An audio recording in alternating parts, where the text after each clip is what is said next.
What is up, chocolatiers? Welcome back to another video today. And today's video, we're going to be covering one of my new top films of this year, Saturday Night. And before I let you know why that is, let's get into a message from today's sponsors. Check out W Energy. It's filled with clean ingredients to fuel your day, whether that be through gaming, studying, or even workouts. Unlike other energy drinks, W will not give you the jitters or that dreaded crash. It comes in a variety of great tasting flavors, so there's something for everyone. Want to save on your first order? Use code Mr. Chocolate for 10% off on your order. Level up your energy and stay focused with W. Link will be in the description below. And now, on to the video. Alrighty, Saturday Night stars a bunch of people like Rachel Sennott, Dylan O'Brien, etc., etc. as the first Saturday Night Live in history, and kind of like how they build up on that, you know, whatever. Now, this movie is a little weird because movies like this, I'm not saying they don't get made anymore, they do, but this is definitely leaning in towards a particular audience. Now, I go see everything anyway, so I was going to watch this, but I am a big fan of SNL, you know, I like their history, stuff like that. But there's just so many good scenes in this movie. I was sitting there thinking, I said, fuck, how many views is my review even going to get? I said, how many people actually give a shit? And I hate that, because this movie is a fucking 10 out of 10. I'm giving the seal of approval right fucking now. Okay? If you came for that shit, you can get out. Okay, if you want to stay for the meat and bones, here we are. This movie's a 10 out of 10 because of this, okay? For starters, my boy from Gotham, you know the Riddler? Yeah, he's playing Chevy Chase in this. This motherfucker needs an Oscar today. That fucking performance was so good, so well crafted. Like, the whole time I was watching, I was like, dude, I said, where the fuck has he been since Gotham? This man should have been getting roles like this. Shit's outstanding, okay? Every character, from the guy who plays Billy Crystal, from Dylan O'Brien, who's playing Dan Aykroyd, all these people, like even like Rachel Sennott's character, they are just so fucking good. They are like the 10 out of 10 versions of themselves, on top of that, giving a 10 out of 10 performance in their acting. That's how fucking good this movie is. That's how good their acting is. And what's so funny is the plot is so basic. It is literally the first night of Saturday Night Live, and about how NBC had a whole problem with the Carson show and stuff like that. Yeah, that's right, my boy. That's me. Okay, and I remember, and I know a little bit about this, but it was great to see it, in the forefront in this film. But yeah, they basically were just putting out something to kind of die, because kind of like trying to prove a point. And they went on and ran with it. And this is pretty much leading up to that, and all the fucking hell and chaos that led into this.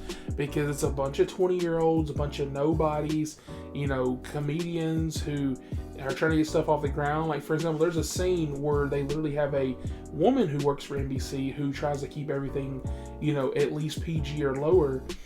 Because, TV didn't show that shit back then. Like, if you want to watch your porn, you had to go fucking to, down the corner store up in there in the dirty VHS tape section, okay?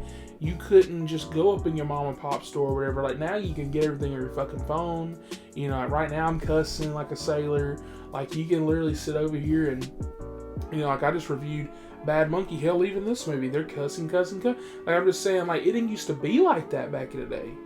Like, everybody was watching Marsh. Or, no, not Marsh. Fuck, MASH. God, I'm so sorry. Or, like, Family Matters and shit like that. And, like, the late night shows were not really vulgar. And if they were, it was like everything was like this. So, it was cool to see, be like, hey, this show is kind of like what started, like, changing shit. Because, their adults were definitely more adult. Their jokes were, out of left field, coming out of here. And it was literally because at the time, that was new generation. That's what they were doing. That's what they were starting. And this movie is just, it's so filled with life. It's shot beautifully. The direction is it's so fucking sexy. It's so fucking sexy. I was sitting around, I was like, dude, I'm about to drop my pants. It was that good. Okay. And like, for example, like I didn't realize there's gonna be a few shots towards like the middle end of the film that was like outside of the studio, and like even that I was like, oh, this looks so good. Like the way New York is shot, the way it looks, oh my god. And what's so funny is I just saw a movie the day before this that was almost the same way. It was The Apprentice. Also check out that review. But yeah, this movie was just doing everything I just wanted and more. Like I went in kind of going, okay, I'm excited. I'm watching this on Saturday night. You know, that's what's up. You know, a little on the nose there, right? And then some woman almost instantly ruined it for me. Her and her friend camping, they're talking. You know, when trailers is playing, I said whatever. I'm like, you know, I love my trailers, but I go every fucking week, so I've seen everything that's playing. I said whatever. And so they like sit up 2 rows above, start smelling something soured. I said, holy shit. Some people just don't fucking bathe. It's crazy. Fucking hear it smell. I was like, God. Ooh, to my mouth.